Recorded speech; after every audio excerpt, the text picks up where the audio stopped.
Hey everyone, Mark here. Welcome back to the Visually Stunning Movie Podcast. This is day 2 of Sundance 2026. What I'm going to call the last real Sundance. It is my day 1 because I missed it yesterday, and I apologize for that. And if you ever wanted a peek behind the scenes, really, before I start talking about what I saw today, about how much work goes into planning this kind of stuff, look, everyone loves their apps and their smartphones. Some of us still use spreadsheets and color coding because, frankly, it's faster than whipping out the app and hoping that you have a signal. That being said, let's talk about what we did see today.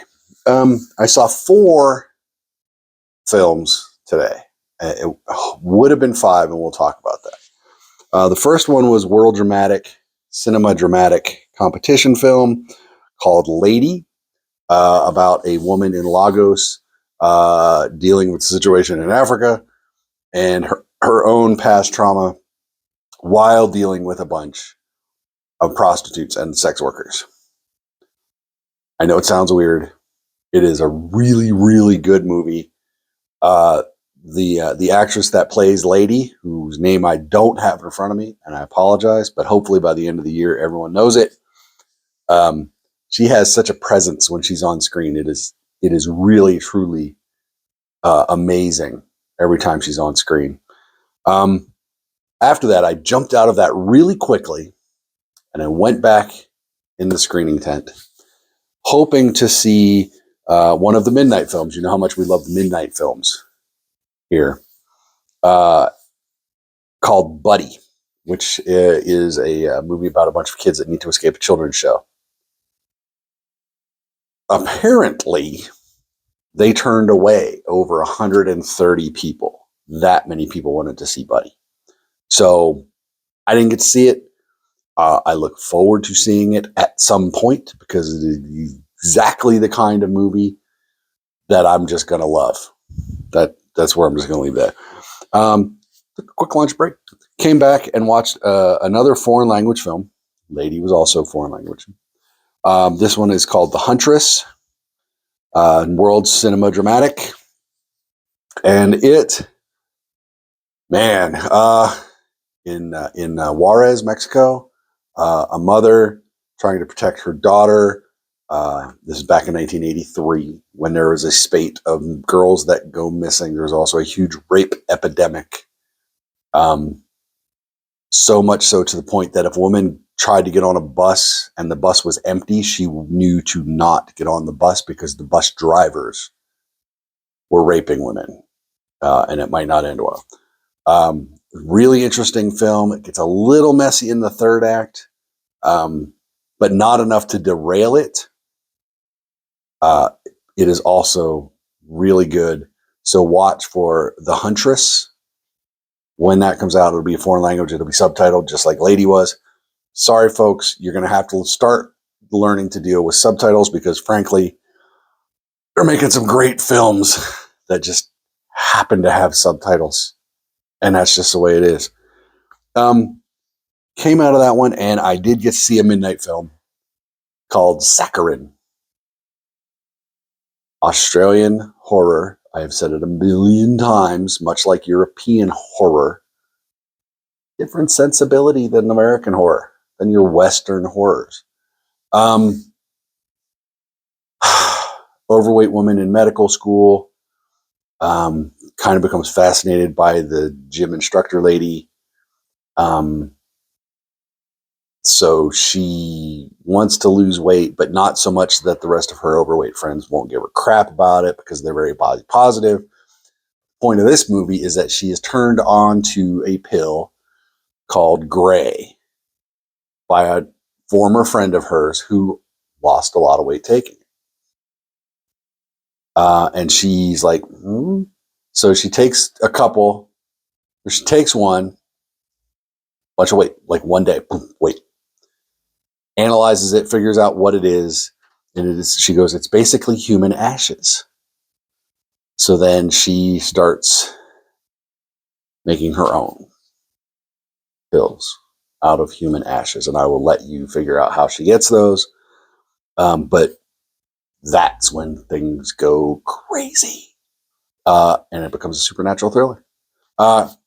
Also really good, but again, the Australian horror sensibilities so much different than the Western American sensibilities. It's just a different flavor. It's got a different feel to it, like Asian horror. Watch for Saccharin. And then the last one I watched tonight was a documentary, world cinema documentary. Emma Thompson was the executive producer, called Everybody to Kenmure Street, about an incident that took place in Scotland on Kenmure Street, where the Home Office in England staged a daylight raid and took 2 Muslim men and put them in a van and were going to deport them.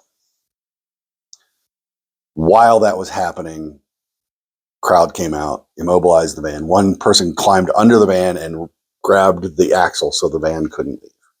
And then people come out going, "What are you doing? Why are you doing this? The neighbors, we like these guys, blah, blah, blah, blah, blah." And it blows up over the course of the day to a couple thousand people in the street in this huge, big standoff between Scottish police, who are not the Home Office in England, and the Home Office people, and the neighborhood, basically.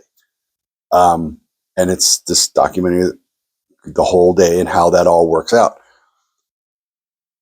The documentary is a little messy. The story is great. The story, Emma Thompson picked a great one to be an executive producer on. It's a great story. The film's a little, still well worth watching. So that is where I'm going to leave today's films. Oh, yes, and I can talk about all of them because I can. So you actually do get to see this. They are recording. Tomorrow is Saturday, day 3 of the festival, my day 2. I'm going to start it bright and early, hopefully catching yet another midnight film called Leviticus. I'll save my thoughts on that for later. There is a film that apparently is going to be terribly popular that I hope I can get into. If not, I have to pick an alternate. And if you know me, you know why I have to. It's called The Shitheads. Enough said. And then a premiere later on in the day. And those of you that know me will understand exactly why this just made me laugh and I want to see it. The History of Concrete.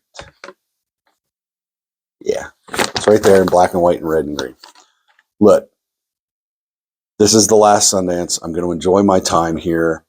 I do hate the fact that I'm once again relegated to working press, which makes this whole, you can only get a seat 5 minutes prior to showtime because all of the industry people have already gone in.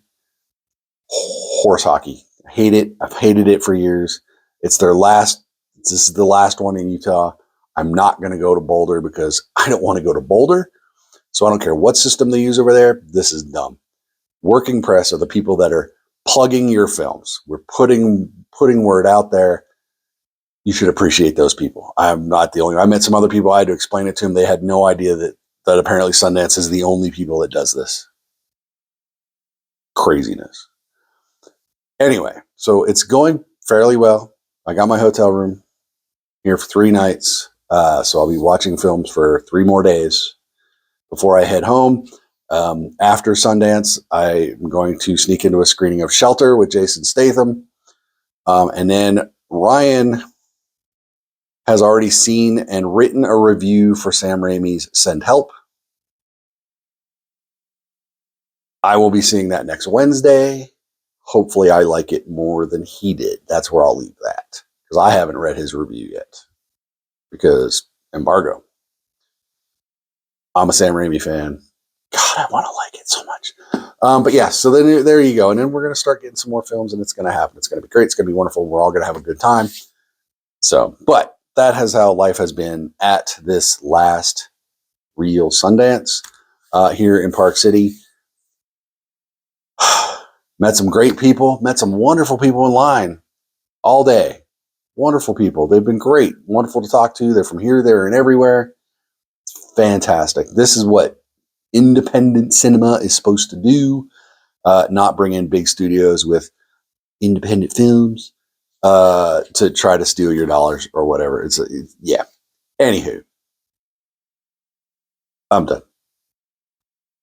Till I talk to you again, be good, stay safe. I've been Mark. This is the Visually Stunning Movie Podcast. Be good, stay safe. We'll talk to you later. Bye-bye.